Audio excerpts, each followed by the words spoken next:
తమిళనాడులో ద్రవిడవాదం, ఆ తర్వాత క్రైస్తవవాదం. ఇప్పుడు అదే కంటిన్యూ అవుతున్న దశలో అసలు ఎందుకు ఈ పరిస్థితి వచ్చింది, తమిళనాడులో ఎందుకు అలాగే ఉంటుంది అన్న దాని మీదన బ్రిటిష్ వాళ్ళ టైం నుండి జరిగినటువంటి ఒక కుట్రకు సంబంధించిన అంశం మీద విశ్వ గారికి సంబంధించిన ఒక పోస్ట్ చూద్దాం.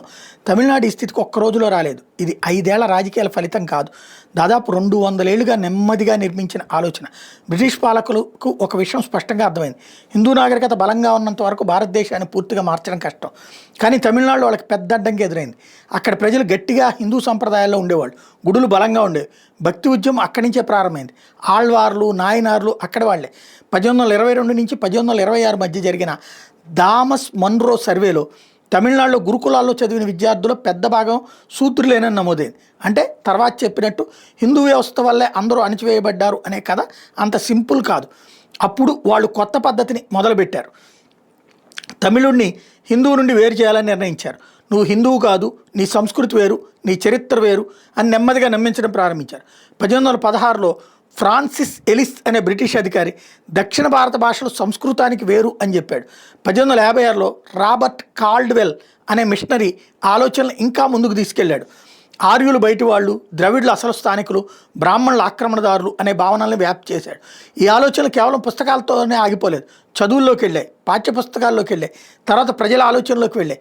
1901లో బ్రిటిష్ జనగణనలో ఉత్తర భారతీయుడు ఆర్యుడు, దక్షిణ భారతీయుడు ద్రవిడుడు అని వర్గీకరణ చేశారు. ఏది 1901లోనే. ఆ తర్వాత ఆలోచనలు రాజకీయ రూపం దాల్చాయి. జస్టిస్ పార్టీ వచ్చింది, బ్రిటిష్ మద్దతు ఇచ్చింది. తర్వాత పెరియార్ ఉద్యమం వచ్చింది. హిందూ దేవుళ్ళపై విమర్శలు, బ్రాహ్మణ వ్యతిరేక నినాదాలు, వేరు ద్రావిడ దేశం డిమాండు, వేరు ద్రవిడ దేశం, ఇవి పెరుగుతూ వచ్చినాయి. తర్వాత వేలాది హిందూ దేవాలయాలు ప్రభుత్వ నియంత్రణలోకి వెళ్ళాయి. ఆ దేవాలయాలు కేవలం ప్రార్థన స్థలాలు కాదు, భూములు, ఆస్తులు, సమాజ ఆర్థిక బలం. కానీ చర్చిలు, మసీదులు మాత్రం స్వతంత్రంగానే ఉండిపోయాయి.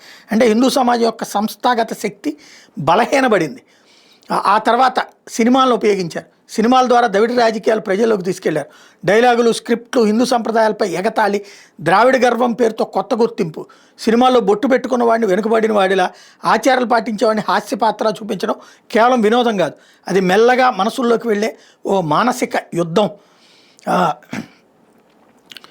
అందుకే తమిళనాడులో సినిమా వాళ్ళు ముఖ్యమంత్రులు అవుతారు.